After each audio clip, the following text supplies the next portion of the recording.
walls basically are a bunch of live and pre-produced projects that are non-news, that are focused on the arts and culture and life.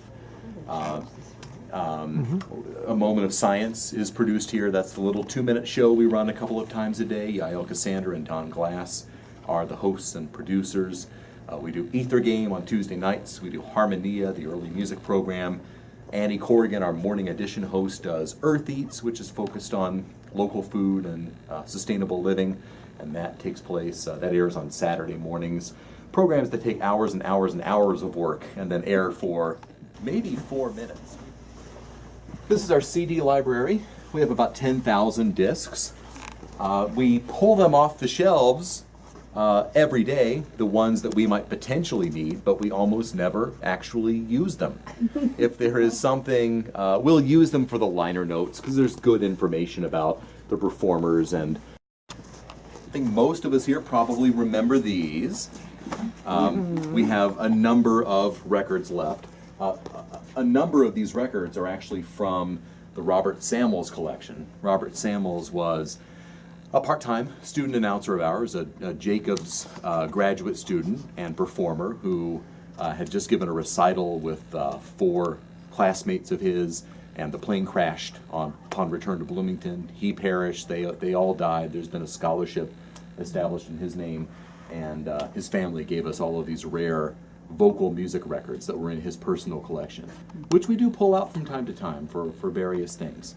But again, most of the time we're focused on CDs and digitized stuff, but moving along, we have perhaps the very hub of the organization right here. This is Luann Johnson. And here is Studio 3, which I guess we could just kind of duck into real quick if you wanted.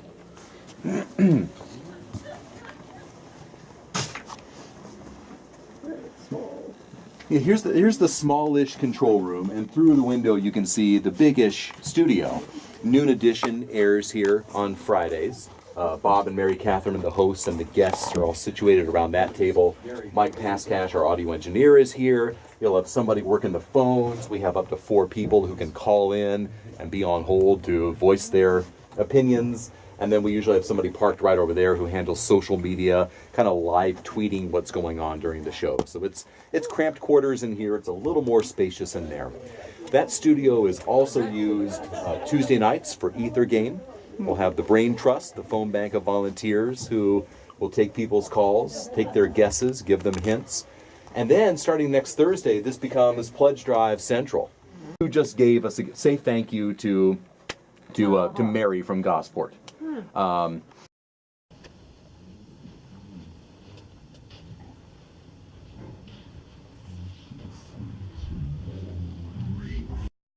So the main announcer, Annie, from 6 to 9 for Morning Edition. George Walker starting at 9. At 3:30, usually David Brent Johnson. Mark Chilla hosting All Things Considered at 5 until 7. And then people like me, I'll fill in on Morning Edition or All Things Considered, or give George a lunch break at noon. You'll hear one of us sitting here when we're doing a live newscast. That newscaster will sit there. If we have election night coverage, which we will coming up soon, then we'll have more people crowded around. Or today, David had Carrie Newcomer in the studio, so Carrie sat there with her guitar. So we're hoping to remodel the place soon. It's probably in need of an update.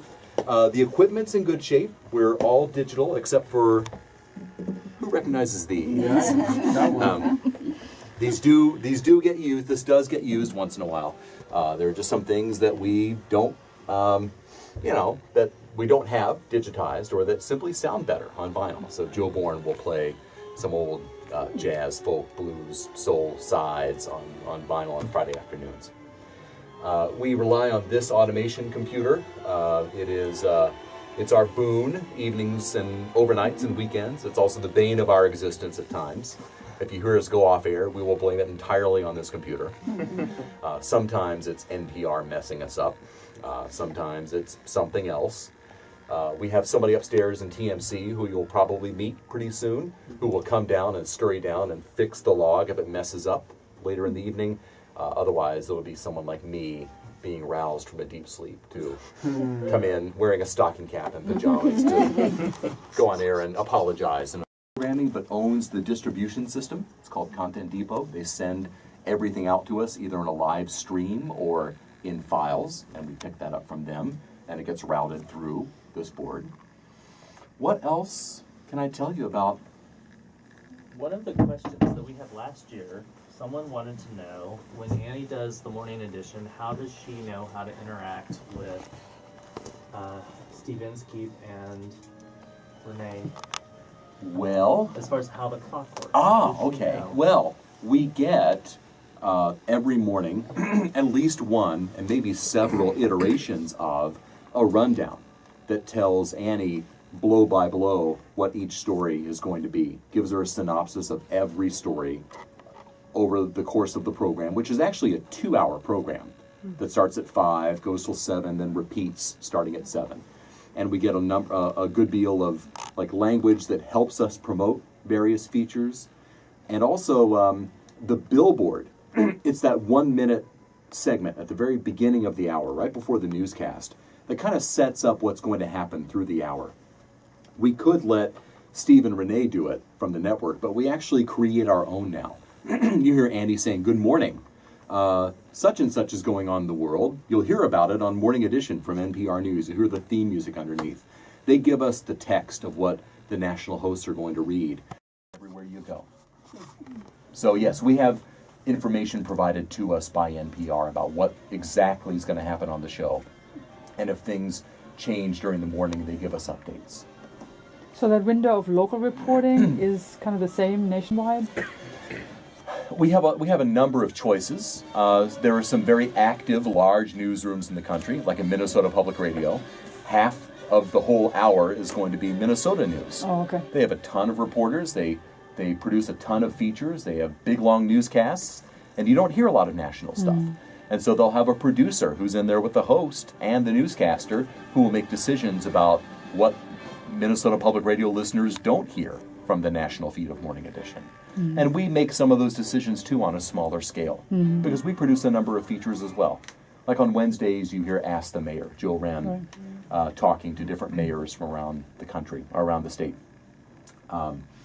So yeah, we have to make some of those choices as well. What else can I tell you about what goes on here? Our locally programmed and hosted classical music through that computer. It sounds just as good. It's compressed a little bit, but people don't know the difference. For a radio broadcast, it wouldn't change too much. Right. We compress everything that we deliver from the network and locally through this computer is compressed to MP2. And you're familiar with MP3s, which you download. MP2 is a somewhat less compressed file. So it sounds about as full as the source file, which is much larger. So it saves us space on our servers to compress later broadcast. This is a whole bunch of technical stuff. Don't want to bog you down, don't want to bore you, but basically it's the way that we take in national programming from NPR, which owns the distribution system. And it's the way that we process audio so that it never gets too quiet or too loud. You know, we compress it a little bit. We send it off to the transmitter, which we share with TIU on Sayre Road, and then it gets digitized and sent out. And it gets sent out not just to listeners in the 103.7 listening area, but also in 5 translator communities: Greensburg, Kokomo, French Lick, Columbus, and Terre Haute, so that people in those communities who might be able to hear us a little bit at 103.7 can hear us really well on a different frequency. How does it travel from here to the transmitter? From here to the transmitter? Cables. Oh, a microwave signal. Microwave signal.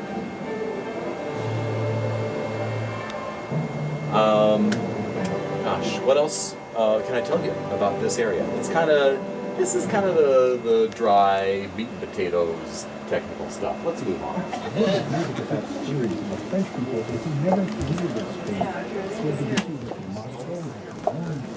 If you have an HD radio, which is a digital terrestrial radio, tuned to 103.7, then HD will lock in. You'll hear a digital simulcast of the main channel. Then you just tune up one as if going to the next station. You'll get our second station. which has a counterpart programming all the time. Music when there's news on the main channel and vice versa. And everything comes out of the computer in that studio. We can go live if we want to. We almost never do. It's there as a service for people whom we want to super serve, because so many of our people so strongly favor either the music or the news that we want to be able to give people the choice all the time. Our newsroom, and it's not just FIU's newsroom, belongs to radio, TV, and online. Folks here's Alex, Casey, Rachel, Brandon, our State House reporter, came down from Indy. Gretchen's over there. Here's Drew. These are actually just a fraction of the people whom you see scurrying about, milling about, busy like hamsters on their computers all day, dealing with audio and video that they've captured from those days' stories, or from stories that they're working on over a period of several days or weeks, in fact, to bring to air. And I should let you guys talk more about your jobs. Okay, hi, my name's Casey. I'm a reporter for Wfiu and TIU, so I do radio and television, but mostly television. And recently I've started learning how to take the video myself. So now I can just go out by myself. I don't need a photographer with me, and I can, like recently I went to the Bloomington rally, if you have heard of that, and the unionization attempt and the board meeting, and that was really fun and long. So that's what's going to be running this week on Indiana News Desk, which is our 30-minute weekly television news magazine, and we generally break it up into two larger packages, one that's really newsy happening this week and one that might be a bigger issue affecting the whole state.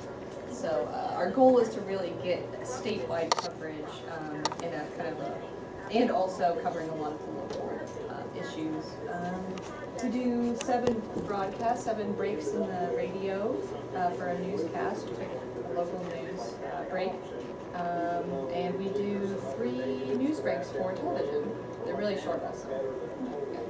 And it's not just daily news. There are so many, daily projects going on, as well as bigger projects. The bigger sound-rich radio features you hear during Morning Edition and All Things Considered, which might take weeks to put together. You hear talk shows like Noon Edition. You hear the Ask the Mayor segment on Morning Edition and All Things Considered. That's just on radio. And then there are documentaries that come out once in a while. The last couple of years, there's been one about the ongoing controversy over I-69, another one about sexual assault among minors, both award-winning documentaries. So this newsroom always has a lot of irons in the fire. And we also work a lot with students, which I think is really cool. And they can learn and sort of grow in a real professional newsroom. So Combined with them, we're one of the largest public media news sources in the state. I think we have Sarah told me we have about 15 people on staff roughly. Pretty sure we have, in Little Bloomington, Indiana, the largest public media newsroom in the state, and maybe one of the biggest in the country. I mean, it rivals those of much larger cities. They win a ton of awards. And the other thing that I think is great is whether you go to it by WFIU News or WTIU News, you get to the same news page. All of their work is archived online, and it's free. It does happen. Usually you'll find that with spot news, there may be a severe storm that happens in central Indiana, and we have our newsroom, Sarah and the newsroom head and Gretchen have relationships with people at the network, and they'll call and say, hey, can you give us something on this? He's the most recent captive of ISIS, and so they asked, what could we provide for them, and I ended up doing 2 news spots, and those ran kind of, at the top of the hour when you normally hear the NPR newscasts. And so sometimes you'll hear us on there. Every once in a while, it just kind of depends on if it's national news coverage. And then obviously with a story like that, we're going to cover it as well. So for tomorrow on our TV show, we're doing a full 4-minute package on his family and on the vigil that was held this week, and just on kind of the community response to that issue. Brandon are talking about usually winds up in the top of the hour newscasts.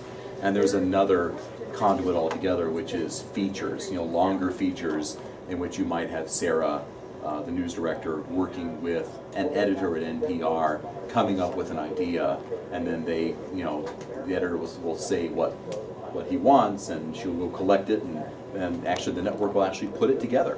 They'll send all the audio, and it winds up on All Things Considered that the whole country can hear.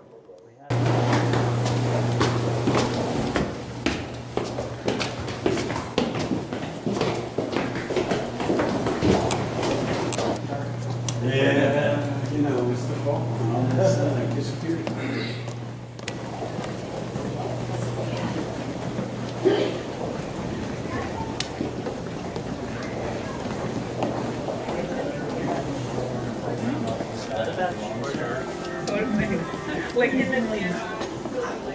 Oh yeah. Come on in. So, right before we went to news, we were in Wfiu's master control area. This is Wtiu's master control area. Same basic functions in that all the satellites on top of our building gather all the programs into computers here, store them, or play them back live. And what you're seeing here across the top are 4 different channels that we air at Wtiu. 30.1 is the primary channel. Come on around so you guys can see. There's plenty of room. It really is.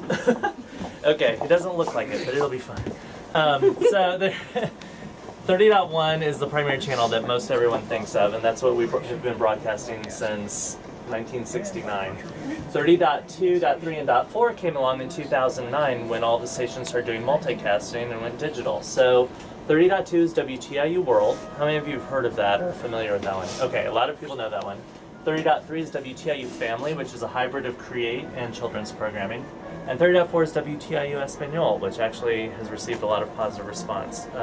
And from unexpected places, we found in recent years that we have English-speaking households that are using the programming to teach their children Spanish, which was an unexpected surprise. And the other thing that happens with WTIU Espanol, I'm always surprised at the handful of calls I get each month that asked if they can put English captioning on them, because they enjoy the programs, but they can't understand them. So I'm like, well, call again and ask. But so far, that's not happening. So far, they're only doing their captioning in Spanish. One of the things that's kind of interesting about this, a question that I get as the programmer for the TV side, is why are some of the channels a little chunky looking sometimes? Every now and then they'll be watching a show and it doesn't really break up, but it gets a little blocky looking. Well, that has to do with this computer here. So there's a pie chart. Pie charts are exciting. So what it does is it's actually managing our bandwidth. So all of these channels together, I think, add up to about 20 megabytes per second of programming stream. And 30.1 being a high definition channel obviously hogs up the most of it. Well, these other smaller channels are subservient to that. So the more complicated or intricate the picture, like all of the brick on the back there, the more width that it will changes as you can see it's constantly flowing. As opposed to Charlie Rose on a black background with one head, it's very simple. He won't need as much bandwidth. And so when things get complicated on the first channel, it can cause some of these to get a little bit gritty looking, if you can notice a little bit. So if you ever are watching World or watching Ming on on Create, and are wondering why he's sort of breaking up, it's probably not your reception. It probably means there's something really complicated. You can see Paula Kruger on this plain background. She doesn't need nearly as much as all the bricks did behind the weekly special set. So that's kind of just sort of something interesting. The other thing that happens is just like radio has an automation system, so does television. So this computer monitor back here with the green and yellow and blue, it's like a playlist that never ends. When it starts to get low, we tack on more. So it basically scrolls through, and we have students who work in this room as well, whose jobs are to go through and make sure that all of the programs or elements that are supposed to be there are actually there and are ready to go. And then what Brian's doing back here in the background, Brian, do you want to explain what all of those needles mean on your monitor? Oh, these? Yeah, what those are for? These are just, this is the transmitter. We have to, check, make sure the transmitter's running properly, and we take log readings every 2 hours. And occasionally we have a piece of equipment out the transmitter that's been acting up lately. When it goes down, alarms go off, his needles go crazy, Brian has to get on the phone and they have to figure out what to do. And when that happens, unfortunately, some of our viewers are in outlying areas. The power itself may go down by a certain percentage. We'll actually get calls from our outlying areas saying, "What happened? You guys just disappeared." So the TV station and the radio station. We also have radio TV services here in the building who works with outside clients, works with a lot of academic and athletics units. And this is where we'll collaborate with those folks and review footage, put together projects, and even screen our documentaries or focus group them amongst our staff before we release the final cut of one of our pledge shows, for example. So this is Jason Pear. He's one of our best producers and editors and shooters, and he is working on green beans. What are you working on today? This was a handy piece. This is actually a story for the weekly special about an outfit up in Indy called Husk, which makes frozen food. You sort of take local produce and they freeze it so you can have sort of farmers market produce year round. So anyway, this was a story that we did with them. And is that airing this week?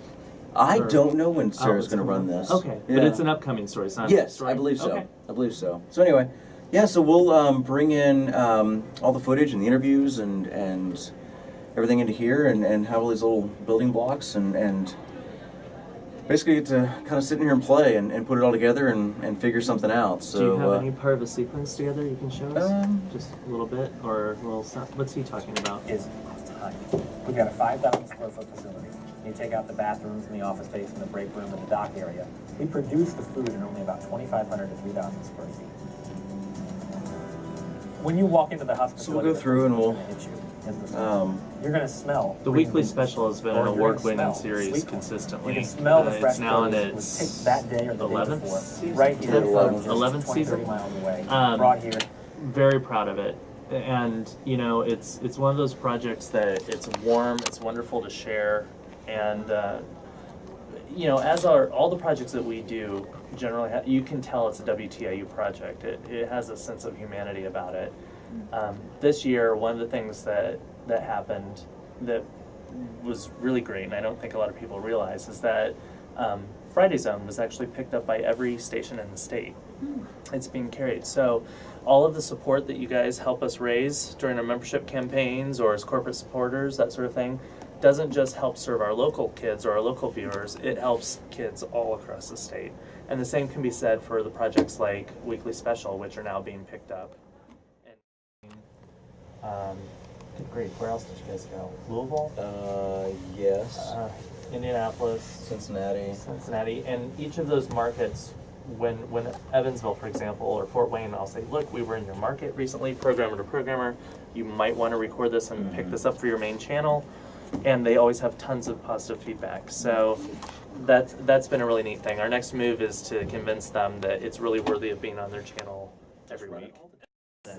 Okay, so we have everybody. So this is Control 6. This is the control room that goes with Studio 6, which we'll see in a little bit if you haven't been there yet. One of the things I'm most proud about with this room is this is where I got my start. I was a student here at WTIU, and David Gonzalez was one of my trainers when I came up. And actually, every seat in this room, with the exception of the director or the video engineer back in the corner here, may be a student position. Right now we have some appointed staff, and Kyle came up. You came up as a student, right? Cons, you did too, right? So the thing that's always so neat, especially when I get incoming freshmen with their parents, and they want a quick tour to see what's possible, is to be able to tell them this is real equipment that you can use. Go somewhere else, and it'll have the same buttons, and you'll know exactly what you're doing. But I don't know. Do you want to talk a little bit about the switcher you work with? Oh yeah, sure. How that? It's a Sony switcher. It costs as much as a very nice house. And so it's this is a professional grade. This is you'll find this at many places you go. In Los Angeles and New York, big networks have this exact Sony switcher. It's fairly state of the art. Sony is just now coming out with the newer stuff. That goes been a while now too. Actually. 6 years, I want to say, something like that. But yeah, so we have this switcher here, and we can monitor all of our sources. Down here, all of our cameras. We've got program. That's our final output from the room. Right now, I'm just watching WTIU because our show's on that we made, and all this stuff we did 2 days ago on this switcher. So this all happened down here at that end of the studio. Actually, this is a local glass artist named Abby, who is kind of a family member of the station of sorts. I don't know how many of you are aware of the pumpkin sale that it's happening this Saturday, so stock your pumpkins early. But she's the artist who produces all of these. She works all year long to sell those in about an hour and a half. Yeah. But yeah, Weekly Special is doing a segment about the upcoming event. So, do you guys have any questions about the control room? I'll continue the tour here a little bit of the control room. The director sits here, and obviously you can watch all of his stuff. We have our tape machines where we play back videos from. We have some sources over here where we can we're connected to the world via fiber optic cable, basically. So someone can dial us up if we need to talk to someone up at the Indiana State House, for instance, or if they need to talk to someone here. Which we'll be doing tomorrow for News Desk. That's good to know. So Kyle, that we saw met down in news, he's at the State House quite often for us. So. And so, we can see all those up here, and the director says, "Oh, that shot looks good.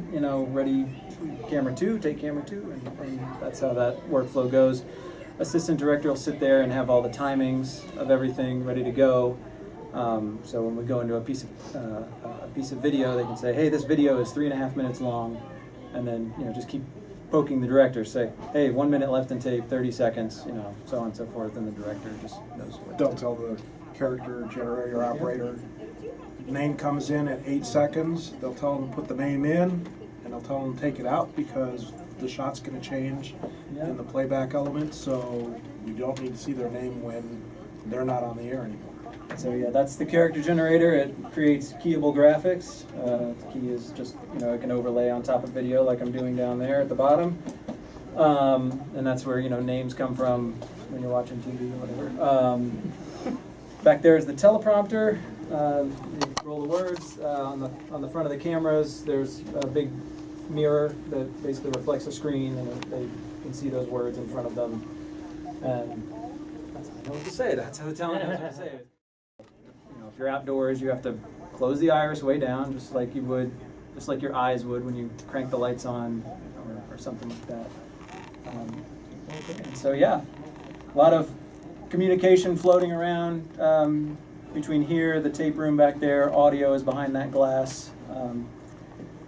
But the camera people in the studio. The camera people. The talent in the studio. The floor director in the studio. Yep. They're all on headsets, and everybody in here is on headsets. So usually the director's the only one that talks. Sometimes the floor manager talks downstairs because the floor manager is the director's eyes and ears downstairs, because when you're directing, you're paying attention to the monitor wall.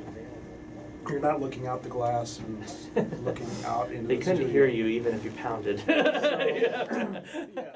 Here, it's referred to as edit 1, as Kyle was talking about when we say that we need to roll the clip, or that clip's 3 minutes long. This is where it rolls from. All of those pre-produced projects, like Jason's bean footage, will end up in this room, and there will be an operator there standing by to provide that source as needed.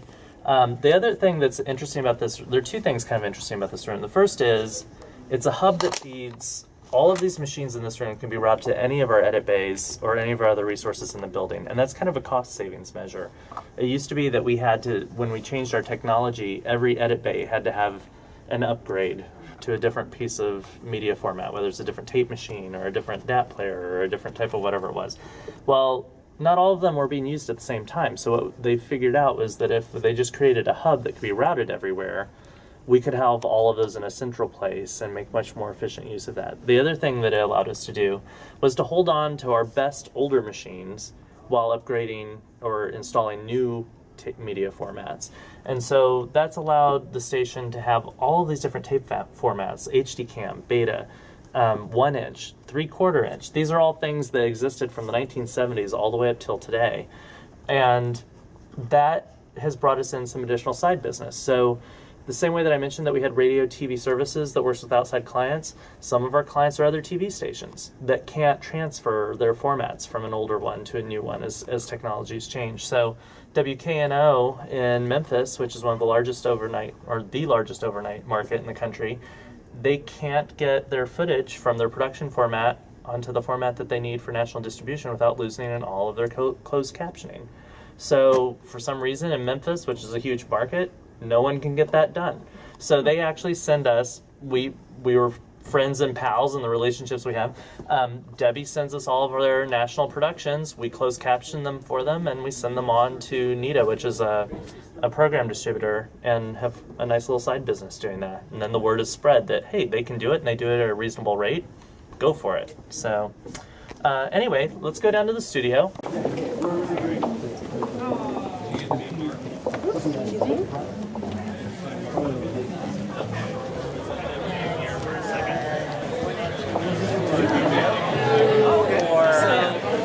That's fine. I think I mentioned it on one of the previous ones, but maybe not on this one. This is one of the largest studios in the Midwest. Who would guess? But the reason why it's so big is because it was built in 1969, and they just can't afford to build them this large anymore. But that's allowed us quite a few luxuries. One of the things is it allows us to have multiple sets up at once. So rather than like a smaller studio having to constantly invest a lot in man hours and sitting down and tearing down and setting up and relighting and all that sort of thing, we have the Friday Zone, the weekly special, and a small portion of Indiana News Desk all up at the same time. That just doesn't really happen. The other thing is, again, working with those outside clients, we've had a Toyota Prius in here, we've had Camels in here, we've shot operas in here, we've shot Mellencamp videos in here. The other thing that's really nice about how old this technology is that the way our battens are constructed, all the lighting battens, those are all attached to a 300-pound loader that allows it to winch all the way to the floor. So when we do a major lighting install or a new set design or something like that, rather than having to be on genie lifts or ladders and working with all this over your head, you can bring everything down to your waist, work on it safely on the floor, and then haul it right back up to where it needs to be, and then they can tweak it. So it's just a safer way to go. But again, that's not a feature you're going to find in a lot of modern studios. Most of the studios in Indianapolis at the commercial stations, Wish, WRTV, WTHR, the stations in Indianapolis would be probably about a third of the size of this room. So it's, like I said, we're just kind of lucky that it's grandfathered into our facility, and it's given us some unique advantages. So, do you guys have any questions about the studio? Do you have like a big garage door? Because you said you have We do. Right behind this, behind the site, the black curtain over here in the corner, there are 17-foot high doors that are about this thick that open up. And before the building remodel, that scene shop that's behind there was the back of the building. So it was very easy to get large items in and out for huge installations. When we brought the Toyota in, we actually had to bring it in on a flatbed truck through the loading dock, and then they had to put it on dollies and pivot it through the hallway and roll it into, and then we learned when we took the car off that if you jostle them, it locks up the electronics. Yeah. So we had to, and that was when, I think it was a story about when the car and the technology was new. No, we had to call Toyota to figure out how to unlock the car, or to free it up so it would boot up or turn on at that point. But